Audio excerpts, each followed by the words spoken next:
Depuis le 1er janvier 2019, un salarié dispose de 500 € CPF par an pour se former, plafonné sur 10 ans à 5 000 €, et 800 € pour les personnes ne disposant d'aucune qualification professionnelle.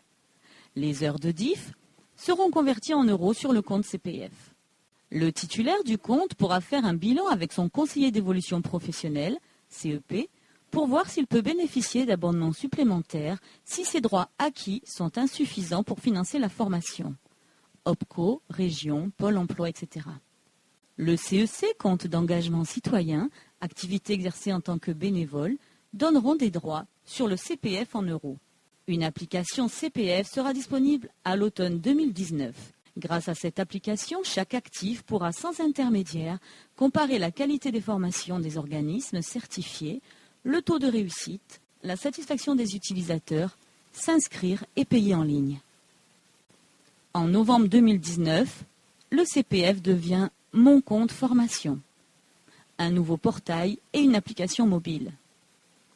Si la formation se fait en tout ou partie sur son temps de travail, une demande d'autorisation d'absence auprès de l'employeur devra être effectuée.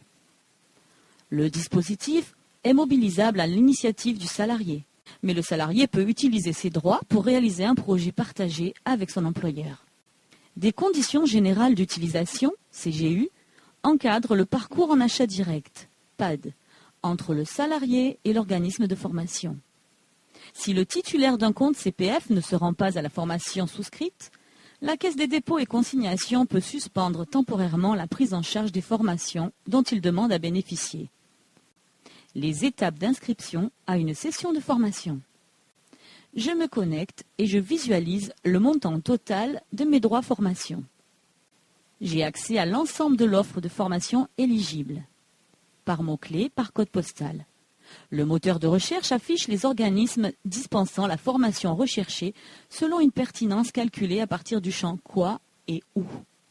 Le format code principal, les formats codes secondaires, les métiers, ROM, l'intitulé de la certification, l'intitulé de la formation, la distance, et à pertinence égale, l'affichage est réalisé aléatoirement. J'accepte les CGU. Je peux m'inscrire à une session de formation. Je mobilise mes droits, formation et règle en ligne le reste à payer éventuel. Transmission du dossier d'inscription. 4 jours ouvrés pour mobiliser et régler. Inscription finalisée. Le titulaire se forme. Il rentre en formation. L'organisme de formation déclare l'entrée en formation sous 3 jours. Le titulaire déclare la fin de sa formation. L'organisme de formation déclare la sortie de formation sous 3 jours. Le titulaire évalue la prestation en ligne, analyse et agrégation des évaluations par la Caisse des dépôts. Le CPF est utilisable par tout salarié tout au long de sa vie active pour mener à bien son projet professionnel et suivre une formation. Formation diplômante ou certifiante inscrite au RNCP ou inscrite au répertoire spécifique.